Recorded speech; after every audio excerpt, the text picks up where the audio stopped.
Hi there. Now, today we will talk about demographics and especially the bad demographics. And I say that demographics or bad demographics, particularly, is a poison pill which is killing China as well as the Western powers alike, except the case of United States, which is in somewhat better position, not really better position, but somewhat better position. So we all know that West is on a decline, not only strategically. Today, we are not going to talk much about strategy, but also in terms of demographics, as they are having an aging population and a very rapidly aging population. Similarly, we saw some time back that China is aging very fast, and they actually counted some 100 million people less in past few years. So what happened? They are they are rapidly declining and declining at an historical pace. I will rather like to say that the human history has never seen a more rapidly aging society as much as the Chinese society is. And why? Because they started the thing called one child policy, and one child policy plus unnaturally growing of cities, shifting of rural population by force as a cheap labor in the factories. What all these things lead to is a rapid decline in population. And why I saw that? Because I say that because when you are living in the rural areas, you have ample land on which the children can play, on which you can build up your houses. You are not residing in an apartment. Plus, you are working in fields, so you need more of hands as a labor. So children are also free labor. You have ample place to have big houses, stuff like that. But when you shift to cities, and that too you are forced to shift to cities in small apartments, then things are really different. Then the education is very expensive, the cost of living is expensive, you don't have big homes, you have 1 BHK, 2 BHK kind of apartments. So people tend to produce less number of children, and on the top of that, the government makes a law of one child policy. Then the results are obvious. The society is aging very fast. Now, just to explain how the demographics work or should work, I have made a triangle. I think it's made of a waste paper.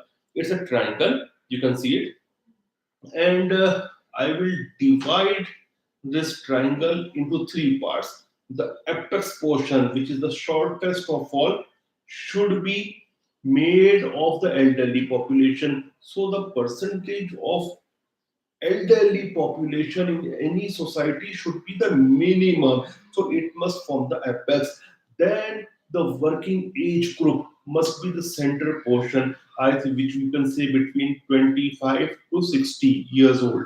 These people should form the middle segment. So you have ample number of people to work in factories, and work in fields, in different occupations, also in army, navy, air force, all this stuff. So the working population must be made of this portion, and the largest portion must be made of children, which will finally replace in some time this population, and this population will shift to the upper edge of the triangle, the apex of the triangle. It's the elderly population when these people will die.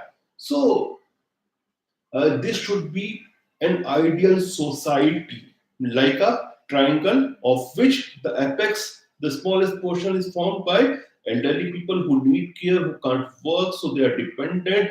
The middle portion should be formed of the people of working age group who are productive citizens who lead to your gross development product, the GDP, and the bottommost part, which is the largest part, must be made of children of various age group from 0 to, you can say, 16 or 17.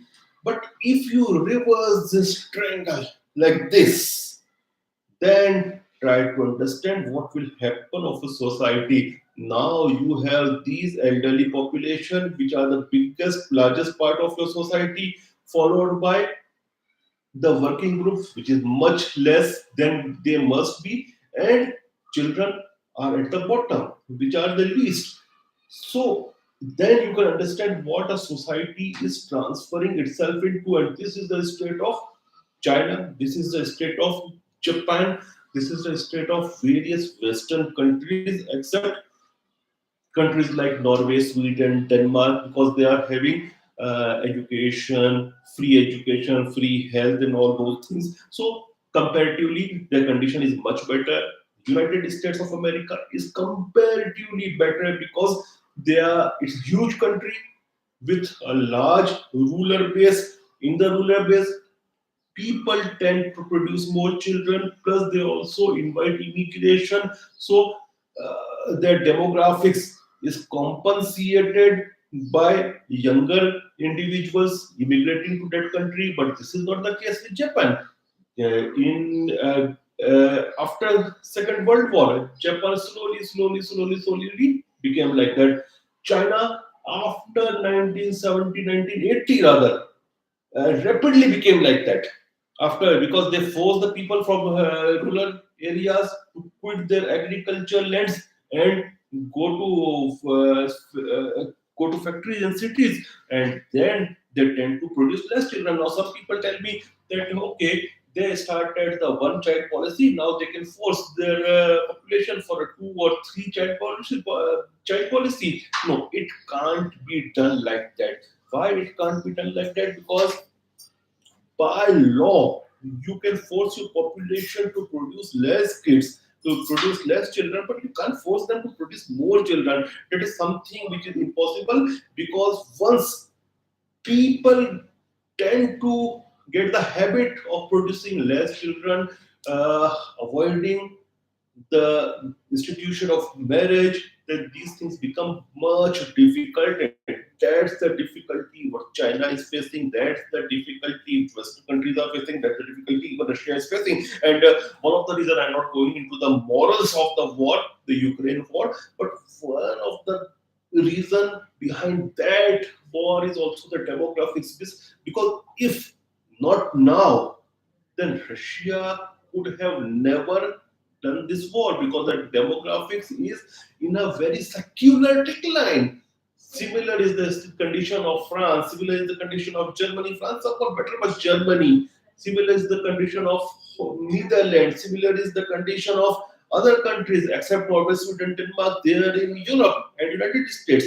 But if you look at India, India is comparatively, not comparatively, it is in a very good position. If you look at the countries of the Middle East, that is Western Asia, they are in a very good demographic condition. So now this is the time of these countries to take that demographic dividend, which China took in 1980, 1990. They not only took the dividend, but they ruined their demographics. Any questions, you kindly write in the comment box. I will try to address them. There are a few questions. Let me address those questions. Can government force people? No, I to produce more children. No, Prince, I already told you that you can force people to produce less children. You can't pressurize them to produce more children.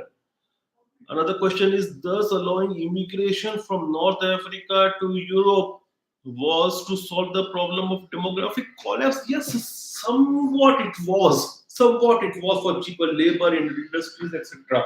But it led to other issues, particularly the rise of far right. See, far right is bad, far left is bad. So it led to the rise of far right in there in Europe. And some people also argue that okay, if the demographics is bad, artificial intelligence and robots can replace them. I will come on this topic in one of my next video. But let me tell you one thing: artificial intelligence and robots can manufacture, can produce, but they cannot consume. So what about the consumption driven economy? Just leave the question for you. Thank you.